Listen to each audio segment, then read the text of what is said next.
श्रद्धालु जय श्री कृष्णा, जय श्री राम, जय श्री राधे राधे, जय श्री महाकाल। इस प्रवचन में आपको श्रवण कराएंगे रामचरितमानस लंका कांड, मूल चौपाइयाँ, हिंदी अर्थ और व्याख्या।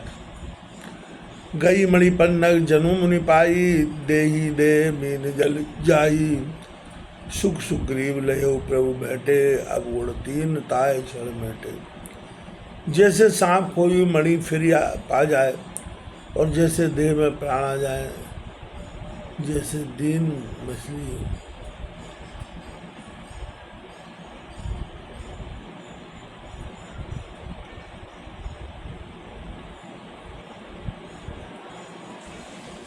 उसी जल पा जाए, वैसे ही सुखी हुए सुग्रीव ने बड़ा सुख माना जब प्रभु उससे मिले।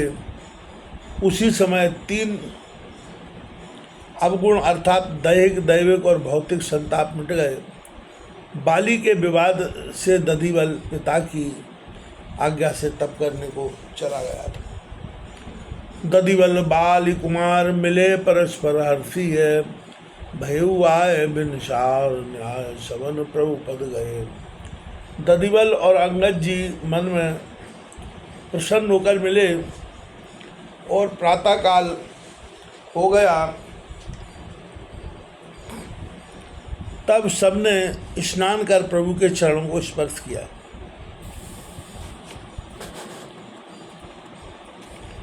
जय तय समर कर अनबनचारी, चले कहत जय लखन खरारी, वहाँ नराम तक प्रात प्रबोधा, रथ चले भयंकर योगा। फिर जहाँ तहाँ युद्ध करने निमित्त जय लक्ष्मण राम उच्चारण कर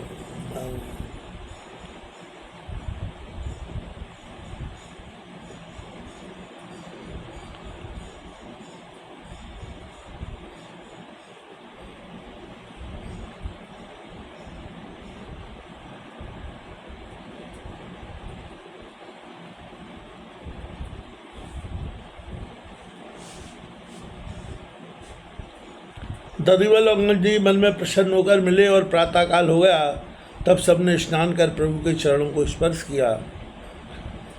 जय तय समर कर अनबनचारी, चले कहत जय लखन खरारी, वहाँ नरान तक प्रात प्रबोधा, रथ चले भयंकर योधा।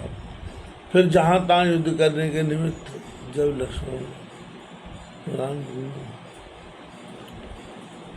राम जी का उच्चारण कर बानर चले, उधर भयंकर वीर नारायण तक भी प्रातःकाल देख रथ पर चढ़कर चला। निश्चर हटी सुबट संगता के, आयुध अखिल भयानक बांके, मैं संग्राम निशाचर ठाणे, असित मेघ सम अतिरिश बाढ़।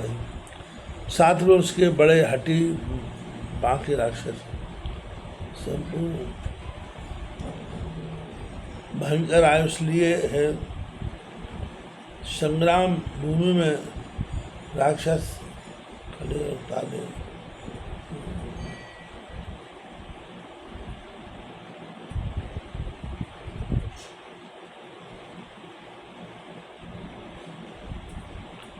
कर मायाते गात छिपावा, भयो प्रकट जब प्रभु ढंग आवा। दधिवल लंबा सखा चलायो, भुजा पसार हर सुटदायो। नारायण तक माया से अपना शरीर छिपाए चलाया।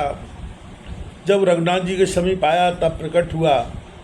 इधर दधिवल ने गुरु भाई को आता देखा तो प्रसन्न हो भुजा फैलाकर मिलने को उठलाया। नारायण तक कहूँ दीख सुर भाई, मुदित मेरे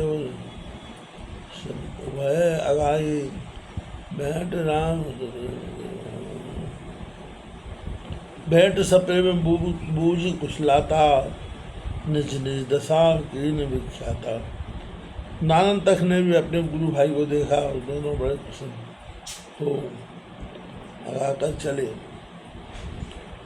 प्रेम से मिल कुशल पूछ, दोनों ने अपनी दशा वर्णन की।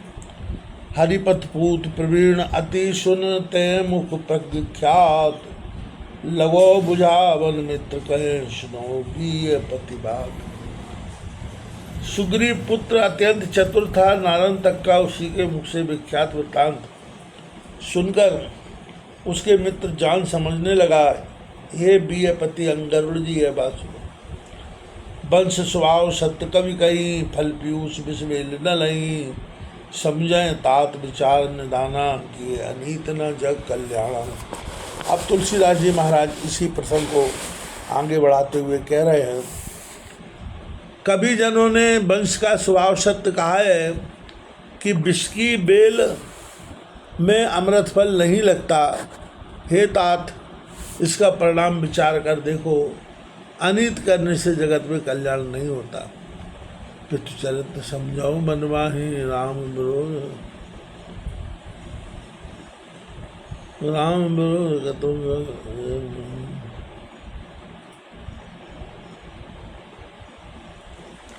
पितृ चरित्र समझत मनवाही, राम विरोध कतौ जय नाही। तुम प्रवीण भा मति भ्रम कैसे, कूप धसत बिक बाट अधीशे।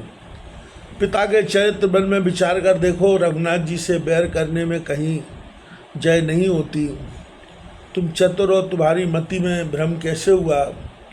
जैसे मार्ग चलते कुआं आवे तो उसमें घुसकर कोई स्थान पर पहुंचना चाहे, अर्थात पिता के विपत्ति रूपी कुएं में क्यों पड़ते हो। अथवा जैसे भेड़ एक के पीछे बिना समझे कुएं में गिरती है, वैसे ही तुम क्यों पड़ते हो। तुम औकीन दिन चार लड़ाई, जाने भाल की सुबल भाई।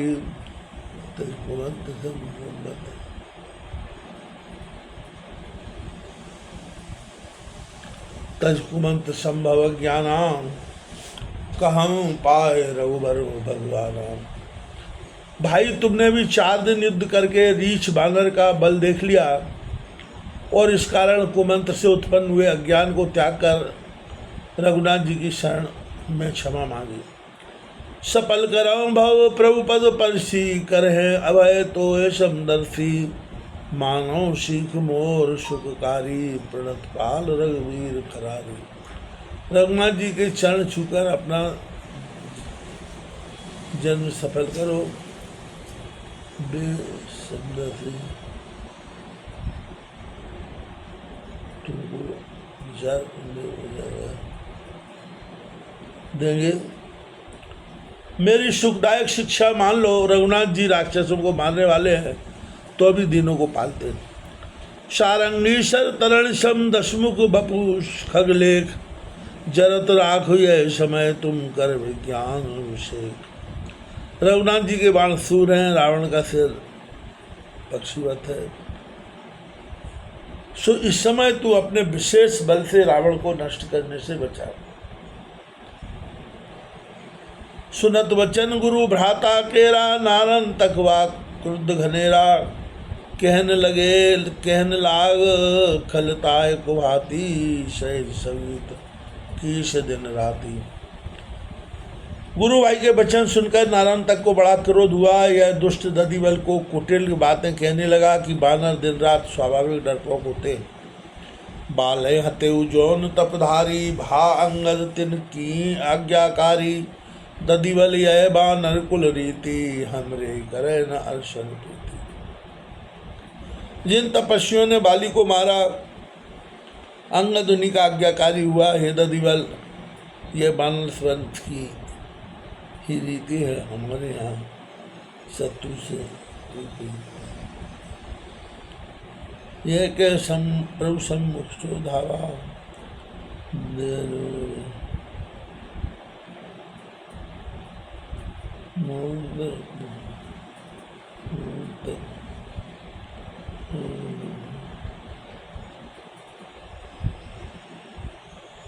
यह कहकर प्रभु के सम्मुख दौड़ा। दधिबल ने अपनी पूंछ में लपेट कर रोक लिया। तब नारायण तक बोला, अरे कायर बानर, तेरे मन में कुछ भी भय नहीं है।